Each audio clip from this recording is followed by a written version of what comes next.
Bonjour à tous, bienvenue à Boisvert Radio. Aujourd'hui, émission numéro 39 en ce lundi 3 août. Je commence l'émission en vous parlant de ma chronique ce matin au CKIA FM 88,3. Lors de l'émission Les Chevaliers de la Table Ronde, animée par Dominique Chevalier. Donc, je parle un peu de la même affaire que je vais parler dans le segment actualité parce que c'est les nouvelles dans le monde du sport. Donc, si ça vous tente d'aller l'écouter, je vous invite à consulter là, les différents endroits où je l'ai partagé. Donc, tout d'abord sur le Facebook de Boisvert Radio, sur mon compte Facebook personnel Charles Boisvert, ou à la source directement, là, c'est pas moi qui l'ai partagé là, mais bref, c'est justement les Dominique et l'émission Les Chevaliers de la Table Ronde qui l'ont partagé sur leur propre page Facebook. Donc, je vous invite à aller jeter un coup d'œil si ça vous tente de m'écouter. Au programme de l'émission de ce soir, actualité sportive d'abord et avant tout. Donc, je vous parle des séries de la LNH et plus particulièrement du match numéro 1 de la série Canadien-Pingouin. Je vous parle aussi du Grand Prix de Silverstone en Formule 1 et de la situation de la COVID-19 dans le monde du baseball. À l'entrevue aujourd'hui, je reçois Alexis Morin, attaquant là, qui a joué la dernière saison avec le Blizzard du Séminaire Saint-François dans la Ligue de hockey Midget 3A. Il a été le meilleur joueur Midget 3A cette année, mettant la main sur 4 trophées lors du plus récent gala des champions de la Ligue Midget 3A, dont le trophée du joueur par excellence de la Ligue. Donc, Alexis Morin, là, c'est un espoir des Voltigeurs de Drummondville qui tentera de se tailler un poste au prochain camp d'entraînement. Donc, j'ai très hâte de lui parler. Puis, dans le dernier segment de l'émission, j'annoncerai une importante nouvelle là, pour le futur de Boisvert Radio. Donc, je vous invite à être à l'écoute et de justement rester jusqu'à la fin. En musique aujourd'hui, c'est le lundi québécois. Donc, vous aurez dans vos oreilles une chanson de mes aïeux, puis une de Loud. Canadien Pingouin maintenant pour débuter le segment actualité sportive. Donc, petite mise en contexte là, avant le début du match. Donc, le Canadien contre les Pingouins, c'est enfin là, le premier match de la ronde qualificative de la Coupe Stanley. Ça fait longtemps qu'on en parle et c'est enfin arrivé. Le Canadien, avant le début du match, était certainement négligé. Là. Le Canadien qui occupe la 12e et dernière place, donnant accès là, à cette ronde qualificative. Et les Pingouins sont 5e. Et c'est une équipe là, expérimentée qui a de l'expérience, qui a plusieurs vedettes. Et dont une grande partie là, des joueurs ont au moins 2 Coupes Stanley dans leur poche. Contre justement là, le Canadien, une équipe là, avec peu d'expérience. Et le peu d'expérience du Canadien paraît en début de match. Mais une chance là, que Carey Price est là, il fait plusieurs arrêts dans les premières minutes car les Pingouins là, sont sortis très très forts. Vers le milieu de la première période, le Canadien ouvre la marque sur une séquence bizarre. Là, Jesperi Kotkaniemi déjoue le gardien Matt Murray pour faire là, 1-0 Montréal après une période. Et en deuxième, Nick Suzuki en ajoute. Le jeune Canadien là, repêché par les Golden Knights de Vegas soutire la rondelle à un défenseur des Pingouins à la ligne bleue et ça mène à 2 contre 1 avec le Finlandais Joel Armia. Et finalement, Suzuki décide d'ignorer Armia et d'y aller d'un tir, ce qui fut une bonne décision. Le tir, là, partie supérieure côté de la mitaine, bat le gardien Matt Murray et fait 2-0 pour le Canadien. Donc avec Kotkaniemi, Suzuki devient la deuxième recrue du Canadien dans ce match-là, là, a marqué son premier but en série à son tout premier match, justement, en série, en carrière. Mais toutefois, les Pingouins reviennent dans le match. Sidney Crosby, là, le capitaine et le grand joueur et un des meilleurs joueurs de la Ligue nationale, marque un but un peu chanceux car il tire de l'arrière du filet et ça marque ça touche le patin de Carey Price et ça rentre dans le filet. Mettez comme le dit un jour Wayne Gretzky, on rate 100% des tirs qu'on prend pas. Donc voilà, Sidney Crosby a tenté sa chance de derrière le filet et il a eu la main heureuse en marquant.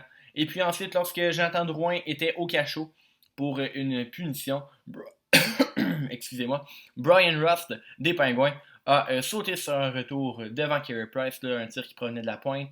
Et Rust, justement, là, a sauté sur un retour et en a profité là, pour niveler la marque pour faire 2-2. En troisième, il y a eu peu d'action, aucun but a été marqué et plusieurs chances de marquer ont été manquées. Même là, les Penguins n'ont marqué aucun but dans leurs 3 avantages numériques lors de cette troisième période. Connor Sherry également a manqué un tir de punition. Donc, on se dirige en prolongation. Lors de la prolongation, Philippe Danault a écopé d'une punition pour le Canadien et les Penguins n'ont pas pu en profiter. Et puis, c'était au tour du Canadien d'obtenir un lancer de punition puisque le défenseur Jack Johnson a eu une infraction là, pour avoir retenu sur Jonathan Drouin alors qu'il était en échappée. Donc, Jonathan Drouin est arrivé pour faire son lancer et il a échappé la rondelle. Mais là, vous devez vous dire, ça ne doit pas arriver souvent des lancers de punition, et encore moins là, en série. Et vous avez raison. Et j'ai vérifié là, sur le compte Twitter de Elliot Friedman qui a sorti là, la statistique sur là, justement sur la twittosphère. Et j'ai appris que c'était la première fois depuis 1923 que 2 tirs de punition avaient lieu dans le même match éliminatoire. Donc ça remonte à très longtemps. Et puis là, avec un peu plus de 6 minutes à jouer dans cette première prolongation, Jeff Petrie a récupéré une rondelle libre dans le haut de l'enclave et a décoché un tir très précis qui est passé entre le corps et le bras de Matt Murray pour donner la victoire aux Canadiens de Montréal. Donc ça fait en sorte que la série est 1-0 pour le Canadien. Plusieurs partisans qui étaient peu optimistes, qui donnaient presque aucune chance aux Canadiens, ont comme un regain d'espoir. Et on espère là, un défilé sur la rue Sainte-Catherine en septembre prochain. Et pour connaître la suite de l'épopée du Canadien dans cette série à Toronto, c'est un rendez-vous ce soir à 20h à TVA Sport.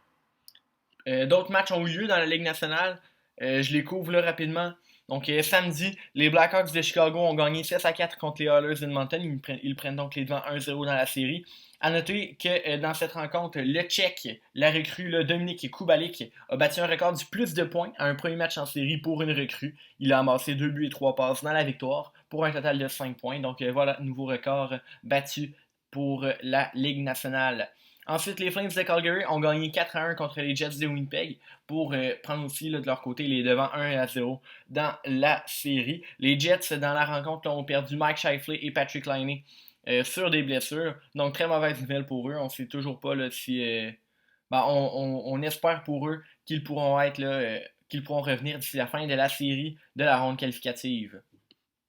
Ensuite, Rangers contre Hurricanes. Les Hurricanes ont gagné par la marque de 3-2, donc prenant les devants 1-0 dans la série également. Le gardien des Rangers, qui était le pressenti pour être le numéro 1 dans cette rencontre, Igor Shesterkin, a été déclaré inapte à jouer. Donc, il a été blessé finalement. Et c'est le vétéran Henrik Lundqvist qui a pris, qui a été devant le filet des Rangers lors de cette partie. Ensuite, les Islanders de New York ont gagné 2-1 contre les Panthers pour prendre aussi là, de leur côté les devants 1-0 dans la série. Il faut savoir là, dans cette rencontre que chaque but du match a été marqué par un joueur québécois. Jean-Gabriel Pajot et Anthony Beauvillier pour les Islanders de New York et Jonathan Huberdeau pour les Panthers de la Floride. Et d'autres matchs ont eu lieu hier, donc ce dimanche. Tout d'abord, les Blue Jackets de Columbus ont gagné 2-0 contre les Maple Leafs de Toronto. Un but, une passe pour Cam Atkinson dans la victoire. Et le jeu blanc à l'affiche du gardien finlandais Joonas Korpisalo, qui a été, là, je pense, en tout cas, qui fait partie du peu nombre de gardiens là, à avoir récolté un premier jeu, à avoir récolté un jeu blanc à leur toute première rencontre en carrière en série. Donc 1-0 série pour les Blue Jackets. Ensuite, Wild contre Canucks. Le Wild a gagné par la marque de 3-0 et donc mène la série 1-0 contre les Canucks. A noter que le défenseur Jared Spurgeon a récolté 2 buts et une passe pour 3 points et que le blanchissage est allé à l'affiche de Alex Stalock. Coyote Predators. Les Coyotes ont gagné 4-3 donc pour mener la série 1-0. A noter là, la surprise victoire des jeunes Coyotes, puisque les Coyotes sont 11e et les Predators 6e de l'Ouest. Et le gardien Juuse Saros là, était devant le filet pour les Predators au lieu du vétéran Pekka Rinne. Et 2 matchs du tournoi à la ronde des 4 meilleures équipes là, avaient lieu également hier. Donc tout d'abord, les Flyers de Philadelphie ont gagné 4-1 contre les Bruins de Boston avec Jaroslav Halak devant le filet puisque Tuukka Rask très certainement a été blessé il a été déclaré inapte à jouer par la LNH. Le but gagnant dans cette rencontre-là a été marqué par l'ancien du Canadien, Nate Thompson. Et ensuite, l'Avalanche du Colorado est venu à bout des Blues de Saint-Louis par la marque de 2-1. À noter là, que le but gagnant de l'Avalanche a été marqué par Nazem Kadri et il a inscrit là, ce but avec 0,1 seconde restant à la troisième période. Donc en terminant sur le sujet de la LNH, il faut savoir que dans la dernière semaine, aucun nouveau cas de COVID-19 a été déclaré chez les joueurs. Donc tous les joueurs là, que j'ai dit là, qui étaient inaptes à jouer, très certainement, c'est des blessures plutôt là, que des tests positifs. Excellente nouvelle là, de savoir que justement le virus n'est pas entré dans la bulle de Toronto. Je vous parle maintenant de Formule 1. Donc hier avait lieu le Grand Prix de Silverstone en Grande-Bretagne, soit la quatrième épreuve du calendrier 2020 de la Formule 1. Et c'est le Britannique Lewis Hamilton qui en est sorti vainqueur. Bien évidemment, là, on pourrait dire qu'il a gagné devant ses partisans, mais il n'y avait pas de partisans, donc, puisque c'était à huis clos. Donc, on va dire qu'il a gagné chez lui. Donc, à 35 ans, Lewis Hamilton gagne pour la 7e fois à Silverstone. Et cette énorme victoire, là, entre autres, troisième cette année, lui permet de s'approcher encore plus du record du plus de victoires de Grand Prix là, dans l'histoire de la Formule 1, un record qui est détenu par Michael Schumacher avec 91. À noter que Max Verstappen, le néerlandais de Red Bull, et Charles Leclerc, le monégasque de Ferrari, complètent le podium. Du côté de Lance Stroll, le Canadien il a terminé 9e après un week-end assez bizarre. Là, je vous ai dit que Sergio Perez là, avait été testé positif à la COVID-19, donc il a comme perdu son coéquipier un jour avant le début là, de la fin de semaine. Nico Hülkenberg est venu le remplacer. Et Stroll a eu le meilleur temps aux essais libres, a finalement obtenu là, la 6e place sur la grille de départ après les qualifications. Et après la course, il a terminé 9e. Et son week-end bizarre s'est poursuivi là, juste avant le début du Grand Prix, puisque en raison d'un problème technique dans la monoplace de Hülkenberg, justement le coéquipier temporaire de Lance Stroll n'a pas pu prendre le départ du Grand Prix de Silverstone. Donc voilà, week-end très bizarre pour Lance Stroll. Et très dommage là, pour Nico Hülkenberg qui pouvait là, effectuer un retour en Formule 1. Il faut savoir également que l'autre Canadien, Nicolas Latifi, s'est classé au 15e rang. Dimanche prochain, ça va être le Grand Prix du 70e anniversaire de la Formule 1, mais concrètement, là, ça va être un deuxième Grand Prix en 2 semaines sur le circuit de Silverstone en Grande-Bretagne. Je vous parle maintenant en vitesse là, de baseball majeur. Donc, il y a eu une autre éclosion chez, justement dans une équipe du baseball majeur, mais vous devez vous demander là, pourquoi ça se produit. Tout d'abord, il y a 2 raisons à ça. Les joueurs ne respectent pas toutes les règles, donc les joueurs crachent sur le terrain, ne suivent pas de la distanciation sociale, ne portent pas de masque, et certains même là, sortent de chez eux. Là, on a appris qu'il y a des membres de l'organisation des Cardinals de Saint-Louis, justement, qui sont allés dans un casino. Donc bref, ils sortent à l'extérieur là, des activités de leur équipe. Donc c'est vraiment propice là, à une transmission de la COVID-19. Mais à leur défense, là, le plan de la MLB n'est pas très sécuritaire car il inclut là, littéralement des déplacements partout à travers les États-Unis. Donc c'est tellement le chaos présentement dans la MLB que Rob Manfred a même menacé d'annuler la saison donc cette semaine si la situation ne s'améliore pas et si les joueurs là, continuent d'ignorer les directives comme ça. Donc, je l'ai dit, là, il y a une autre éclosion chez les Cardinals de Saint-Louis. Donc, ça fait maintenant 3 équipes qui sont frappées par des éclosions là, de la COVID-19 depuis le début de la saison dans le baseball majeur. Donc, il s'agit des Marlins de Miami, des Phillies de Philadelphie et plus récemment des Cardinals. Mais je vais plus parler des Phillies et des Cards puisque faut savoir que les Marlins, eux autres, vont être de retour à l'action demain. Donc, il semblerait là, que certains joueurs soient guéris et que justement la COVID-19 soit estompée là, des installations de l'équipe. Donc, ils joueront là, à Baltimore dès demain avec les joueurs qui sont guéris. Chez les Phillies de Philadelphie, il faut savoir que l'éclosion touche seulement le personnel. Donc, il y a eu trois membres du personnel qui ont été infectés. Et là-dedans, là, ben, il y en a deux qui sont possiblement des faux positifs.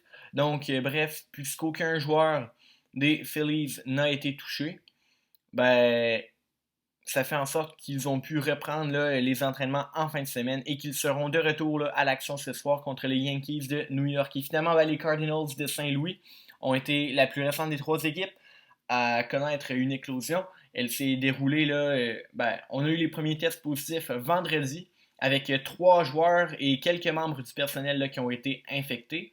Donc, ils étaient supposés là, revenir mardi après là, une batterie de tests là, plus en profondeur sur toute l'équipe. Et bien finalement, c'est 7 joueurs et 6 membres du personnel qui ont été testés positifs. Donc leur série là, qui devait avoir lieu contre les Tigers de Détroit a été reportée. Et le retour présentement des Cardinals est prévu jusqu'à jeudi, mais un autre report là, de certains matchs.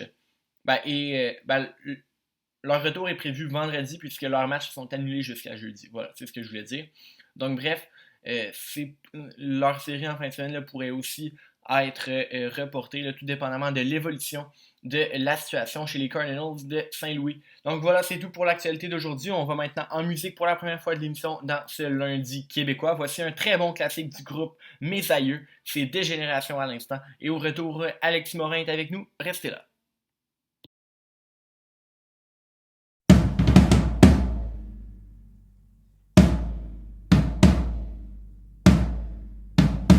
Ton arrière-arrière-grand-père, il a défriché la terre. Ton arrière-grand-père, il a labouré la terre. Et puis ton grand-père a rentabilisé la terre. Et puis ton père, il l'a vendu pour devenir fonctionnaire.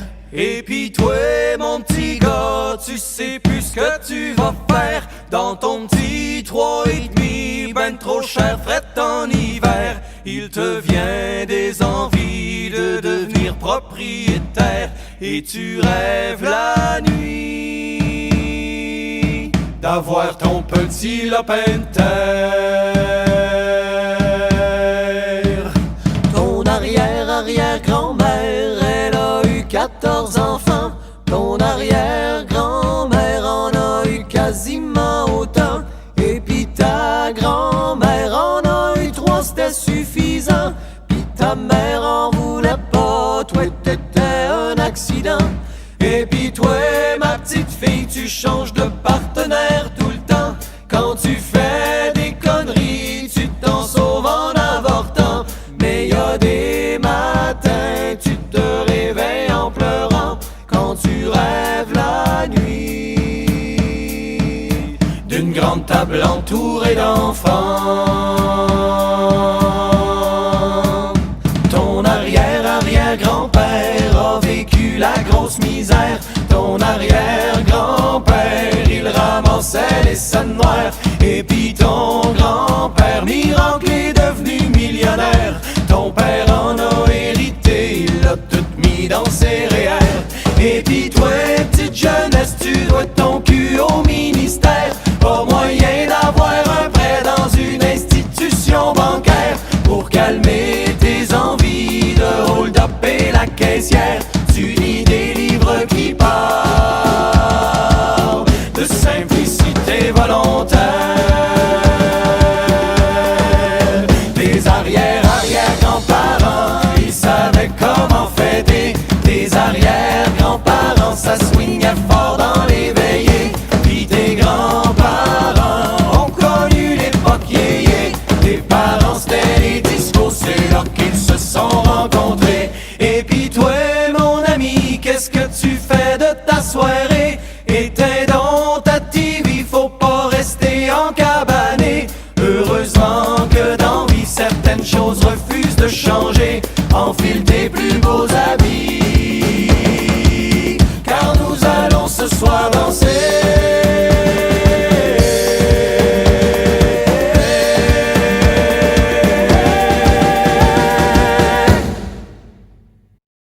On est de retour à Boisvert Radio. Aujourd'hui, à l'entrevue, on reçoit Alexis Morin. Alexis a été le meilleur joueur de la Ligue de hockey Midget 3 cette année. Il a joué pour le Blizzard du Sénat Saint-François. De plus, il a été un choix de 11e ronde, 197e au total par les Voltigeurs de Drummondville au repêchage 2019 de la LHJMQ. Salut Alexis, ça va? Oui, vous? Ouais, tu peux me tutoyer. On a le même âge. Parfait, oui, Quand toi? même. Excellent. Donc, tout d'abord, là, comment t'es venu là, la passion du hockey? Ma passion a vraiment débuté quand j'écoutais les Canadiens à la télévision avec mon père. J'ai tout le temps voulu essayer le hockey. Puis depuis ce temps-là, j'ai jamais arrêté. Good. Parlons là, de ta première saison avec le Blizzard. Tu as récolté 7 points en 38 matchs. À l'époque, là, quelles étaient tes attentes pour le repêchage? C'est sûr que je voulais pas trop me faire d'idées pour le repêchage. Mais ça, j'avais parlé avec les équipes. Puis c'est vraiment environ dans ces 10, 11, 12 que je m'attendais à sortir. OK. Et tu as finalement été repêché là, en 11e ronde par les Voltigeurs. Quelle a été ta réaction là, quand tu as entendu résonner ton nom dans les hauteurs du centre Vidéotron? C'est sûr, j'étais vraiment content. Puisque rendu à 11e ronde, c'est sûr que ça commence à être un peu stressant. Puis ça commence à être long aussi. On a hâte que notre nom sorte enfin. Ouais. Donc j'étais vraiment heureux d'entendre mon nom. Là, un peu plus d'un an plus tard après le repêchage, est-ce que tu te considères comme étant un vol du repêchage en 11e ronde?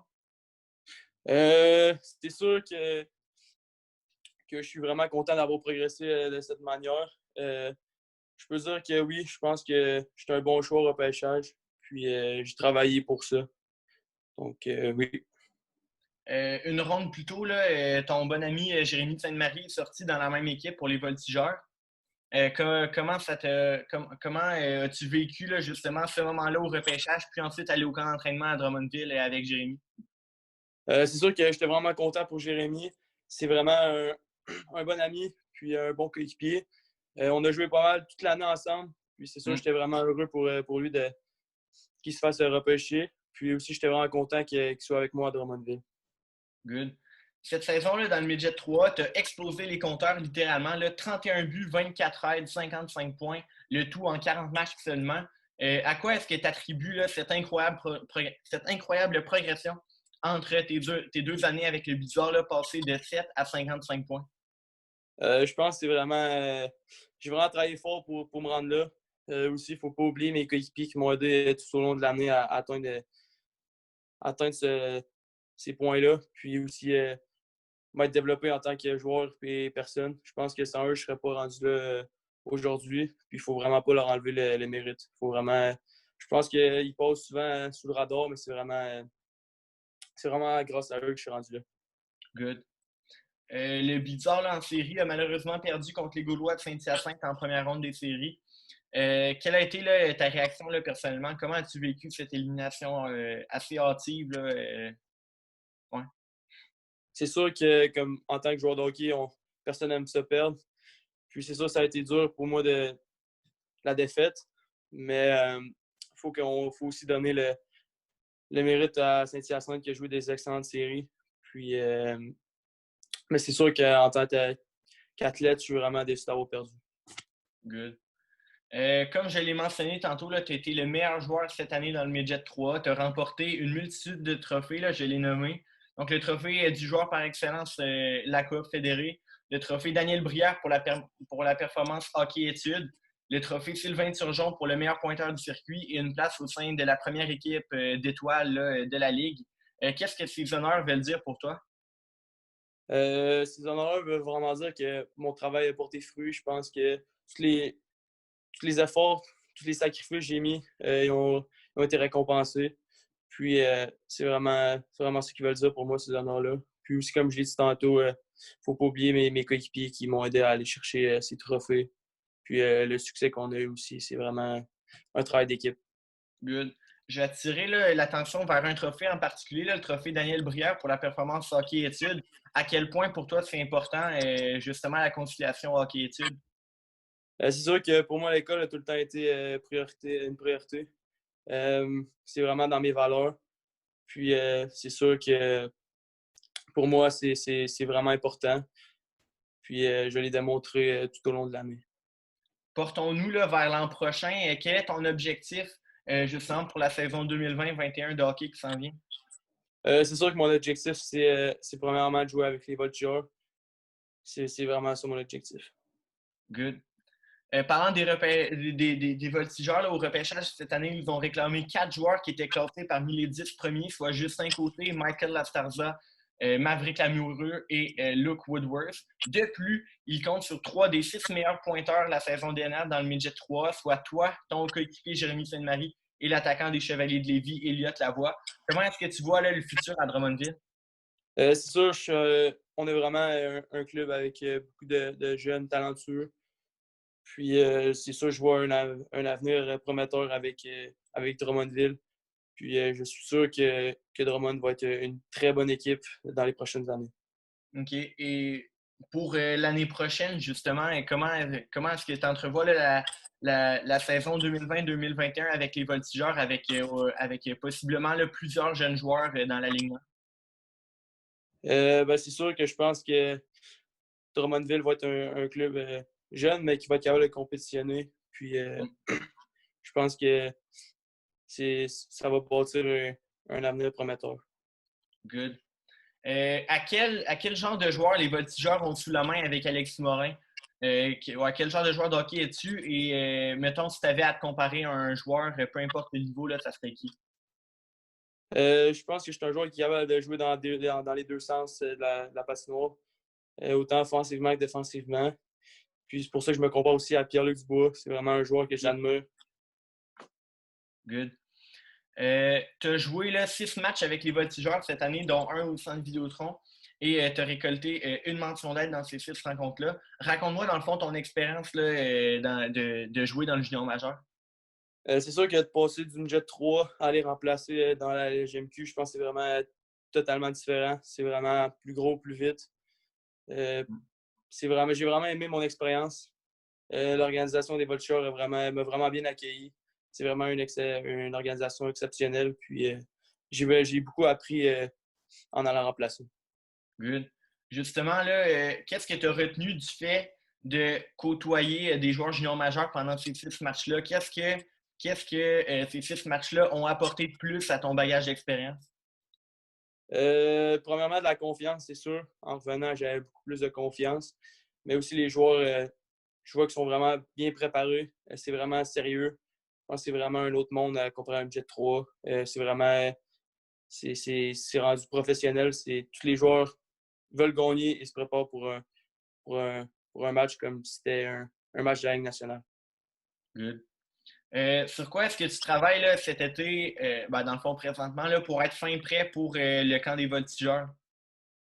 C'est sûr que je m'entraîne beaucoup en gym, puis aussi sur glace pour être prêt à la saison prochaine. Et mettons, sur les aspects de ton jeu, là, qu'est-ce que tu veux travailler pour être fin prêt là, pour le junior majeur? C'est sûr, j'ai travaillé beaucoup sur ma vitesse cette année. Car le hockey, c'est vraiment la vitesse, c'est l'aspect le plus important. Ouais. C'est sûr, j'ai mis beaucoup d'emphase sur la vitesse. Good.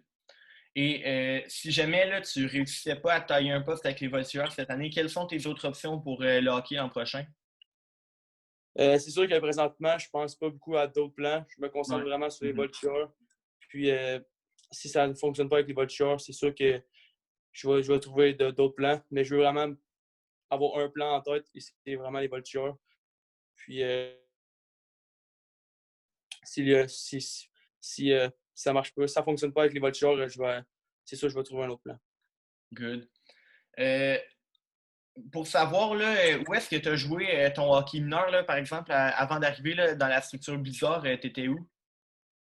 J'ai joué avec Charlebourg. OK, Charlebourg. Ouais. Good. Et en terminant, là, justement, quel est ton plus beau souvenir là, de hockey mineur, là, soit, par exemple, avant d'arriver midget là, avec le Blizzard, ou même plus jeune, là, justement, dans l'association Charlebourg?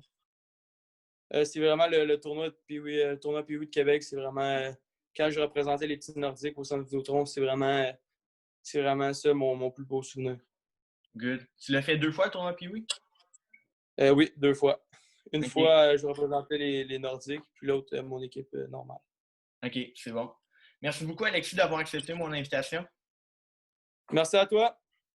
Je te souhaite un bel été et beaucoup de succès au camp des voltigeurs et justement pour la prochaine saison là, dans la Ligue d'hockey junior majeur du Québec. Merci beaucoup.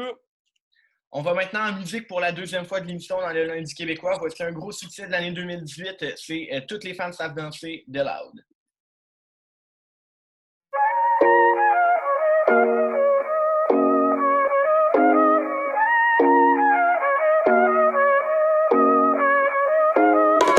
Elle sourit pour les miroirs et les lentilles. Quand elle m'envoie des photos, elle est sans filtre. Je me fais tirer les ficelles par des filles superficielles sur leur sans-fil. Impeccable. Comment t'agences ta robe à tes talons? As-tu déjà pensé agencer ta parole à tes actions? I'm just saying. C'est pas toi, I'm just saying. J'tombe toujours pour le même truc. Ah, les magiciens. J'ai encore vendu mon âme pour une âme sœur. Je sais, j'avais promis d'arrêter. Je croyais que j'avais trouvé la bonne pour de bon, but my shorty got away. À chaque fois, c'est la dernière danse. Et puis le refrain revient lentement. Tant qu'on aura le rythme, for real, I ain't gotta worry about a thing. I ain't worried about a damn thing. Toutes les femmes savent danser. Si c'est pas elle, ce sera quelqu'un d'autre. À travers le monde entier. Oh, she got it, now she can't let go. Toutes les femmes savent danser. Si c'est pas elle, ce sera quelqu'un d'autre. Tant qu'on aura le rythme, for real, I ain't gotta worry about a thing. I ain't worried about a thing.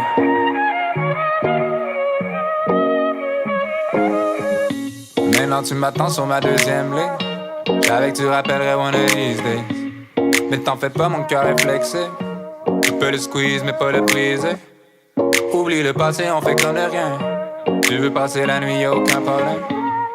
Mais t'es mieux d'appeler la job. Dis que tu recommences à neuf mais que tu travailles pas demain. J'ai encore vendu mon âme pour une âme sœur. Je sais, j'avais promis d'arrêter. Je croyais que j'avais trouvé la bonne pour de bon, but my shorty got away. À chaque fois, c'est la dernière danse. Et puis le refrain revient lentement.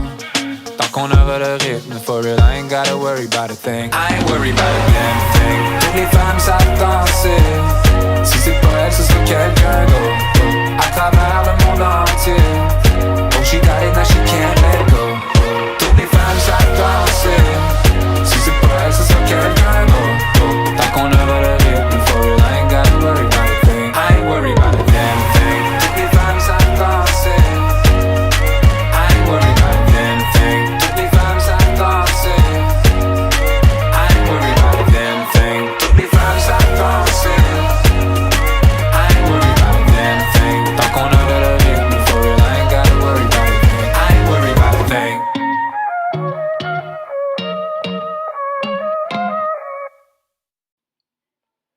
C'est maintenant l'heure du dernier segment de l'émission de ce soir où je vous annonce quelque chose d'important là, pour le futur de Boisvert Radio. Donc voilà, je ne prendrai pas 4 chemins là, pour y arriver. Cette semaine sera la dernière de Boisvert Radio dans le format que l'on connaît actuellement. Donc, je vais préciser, donc je vais prendre après cette semaine-là, donc pour la semaine prochaine et la suivante, 2 semaines de vacances. Et puis Boisvert Radio reviendra dans la semaine du 24 août avec une peau neuve et sous un nouveau format. Donc pendant ces 2 semaines de vacances, pour ces 2 semaines de vacances, là, je pense qu'elles sont méritées. J'aurais fait là, finalement, dans ce que j'aime appeler là, la première saison de Boisvert Radio, 44 émissions en 45 jours de semaine. En plus, là, c'est pas comme si j'avais le choix, parce que mardi prochain, je me fais enlever mes dents de sagesse. Donc, ça va vraiment aller mal, là, parler avec les grosses bajoues là, que j'aurai à ce moment-là. Et puis, la semaine suivante, je pars en camping avec ma famille. Donc, encore là, pause forcée. Je serai de retour dans la semaine du 24 août avec un tout nouveau format d'émission. Donc, pour là, ce fameux format, je vais le dévoiler quelques jours avant la semaine du 24 août, là, sûrement là, un peu après